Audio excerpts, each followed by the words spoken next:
3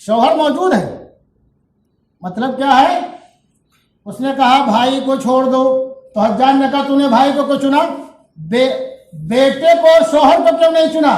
تو اس نے کہا زوج موجود، کہا میرا شوہر اگر مار دیا گیا تو میں عدت گزارنے کے بعد دوسرا نکاح کر لوں گی، مجھے شوہر مل جائے گا۔ تو کہا بیٹے کو، کہا اولاد موجود، دوسرا نکاح کروں گی، مجھے اللہ تعالیٰ بیٹا عطا کر دے گا۔ تو اس لیے ہم نے بھائی کو کیوں چنا؟ ہم الاخ مفقود، کہ مجھے بھائی دوبارہ ملنے والا نہیں، کیوں؟ میرے ماں باپ دنیا سے جا چکے ہیں، اب مجھے بھائی نہیں ملنے والا ہے، اس لیے ہم نے بھائی کے بارے میں کیا کہا کہ بھائی کو چھوڑ دو، باقی کو مار دو۔ تو حجاج نے کہا تمہاری جو یہ ترکیب ہے اور ترتیب ہے بھائی کو بچانے کی مجھے بہت پسند ہے، ہم نے تینوں کو چھوڑ دیا۔ تو اس واقعے سے اندازہ لگا سکتے ہو کہ بہن بھائی کو کتنا چاہتی ہے، اور وہی بھائی بہن کو محروم کر دیتا ہے، حصہ نہیں بولتا، لیتی نہیں ہے۔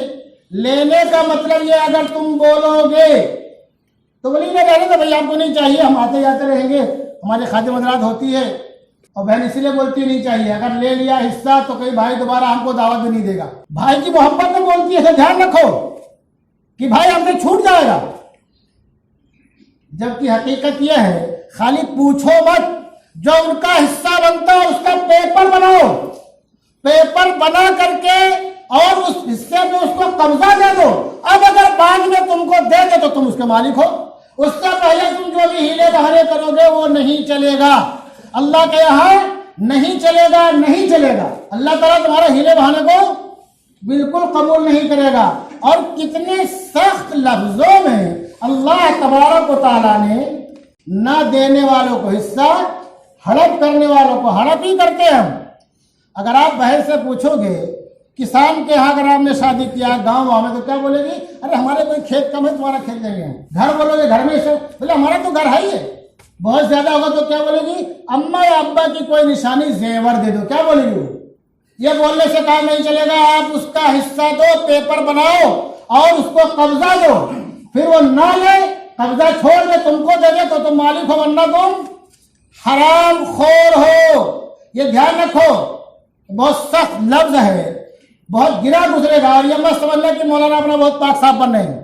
اسی معاشرے میں بھی رہتا ہوں، دھیان رکھنا، یہ معاشرہ اتنا سڑ گیا ہے، جل گیا ہے، ایسی دلدل میں لوگ پھنس گئے کہ نکلنا بہت مشکل ہے۔